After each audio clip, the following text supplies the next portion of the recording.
다음은 존경하는 최이배 위원님 질의하시기 바랍니다. 예, 바른미래당 최이배입니다. 아까 제가 마지막 질문에 박근혜 정부가 내각을 무시하고 국회도 무시하고 정부라는 비판이 지금 문재인 정부도 받고 있다라는 것에 대해서 여쭤봤고요. 그러면서 저는 과거에 전 정권이 잘못한 것에 대해서 우리 현 정권이 비판하고 적폐라고 표현하면서 또 그것을 없애야 된다고 얘기했으나 또 그런 것들을 따라가는 모습, 요즘 흔히 하는 말로 이제 내로남불이라고 하죠. 예. 그런데 그 부분 중에 하나가 또 낙하산 문제가 있다고 생각합니다. 그 후보자가 2012년 방송 3사 사장의 낙하산 인사에 대해 반대하는 집회에 참여한 바가 있으시더라고요. 예, 기억하시죠? 있습니다. 예. 네.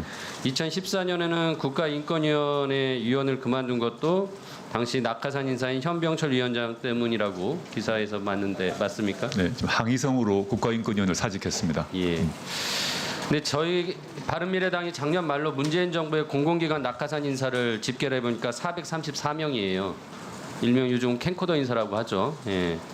대표적으로 환경부 블랙리스트 사건은 지금 검찰에서 기소돼서 재판이 곧 열릴 예정이고요. 청와대 전 민정수석으로서 굉장히 책임이 있다고 생각하는데 이 부분에 대해서는 어떻게 생각하십니까? 저는 민정수석실은 이 관련 기관, 지금 말씀하신 기관의 낙하산 인사라고 불리는 부분에 선발하는 역할에 전혀 관여하지는 않고 있습니다. 저희는 검증 작업을 사후에 하고 있습니다. 그래서 그렇다면은 제가 이 부분은 각 기관장 그 공공기관의 잘못이다라는 겁니까? 그게 아니라 저의 업무 관할은 아니었다는 말씀을 드리는 것입니다. 저는 그러면은 장관들의 그 청문 과정에서 인사 실패에 대한 비판들이 많은데 그 부분에 대해서는 어떻게 생각하세요? 제가 민정수석으로서 많이 반성하고 있습니다. 더 검증을 더 철저히 해야 된다 생각을 하고 했습니다. 저는 우리 후보자님이 이런 인사 실패나 검증을 철저히 못한 부분이 지금 본인에게도 적용되는 것 같습니다. 가장 우리 국민들의 기본적으로 가지는 의무 중에 하나가 또 우리가 납세 의무하고 또 이제 남성인 경우는 국방의 의무인데 그것 좀 말씀드릴게요. PPT 좀 한번 띄워주시겠습니까? 장녀의 재산에 대한 현황인데요. 장녀가 2017년 8월 25일 처음 재산 신고를 했을 때 예금이 6,300만 원이 있었습니다. 근데 최근 서면 답변으로 2017년 7월에 장녀에 대해서 면세 범위 내에 증여 신고를 했다. 증여세 납부는 없었고. 네, 그렇게 알고 있습니다. 그러니까 5천만 원 미만의 증여가 있었다는 거죠. 2017년. 네, 그렇습니다. 쯤에요.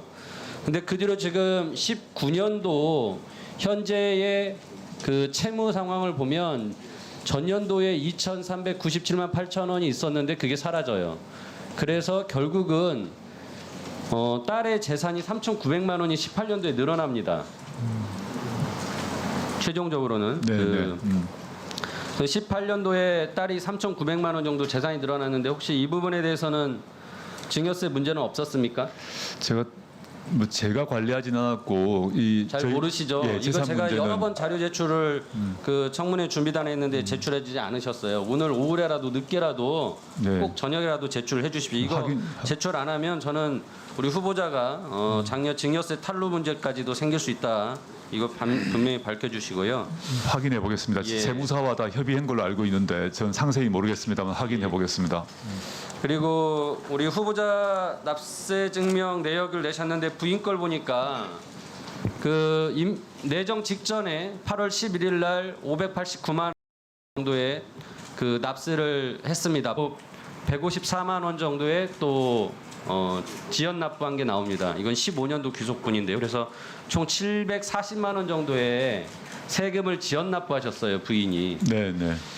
이것도 어떤 내용인지 달라고 하는데 안 주고 계세요. 저는 이것도 함께 자료를 좀 제출해 주시고 제가 여기서 드리고자 하는 말씀은 인사검증을 하는 민정수석이셨어요. 그러면 당연히 이런 부분들이 아주 기본적인 사안으로 업무로서 알고 계신 거고. 네. 근데 본인은 본인의 집안에 이런 세금 납부 하나 챙기지 않은 거죠. 아까 딸의 증여 문제를 잘 모르시라고 그러고. 네. 부인의 세금 납부 내역도 모르신다고 그러고 저는 어떻게 보면 우리가 야당이 지금까지 인사 실패, 무능한 인사 검증이라고 얘기했던 것이 여기 본인의 후보자에게도 그대로 나타난다고 생각을 합니다. 어떻게 보면은 모르겠습니다. 사법 개혁을 위해서 민정수석을 하셨을지는 모르겠지만 인사 검증을 해야 되는 민정수석의 역할을 제대로 못하신 것 같은데 저에 대해서 일단 저의 처에 추가 납세는 스스로 납세 의무를 다하기 위해서 점검해 보니까 세금 납부가 안 된 걸 있어서 자발적으로 신고를 한 것입니다. 나쁘게 자발적이 아니죠.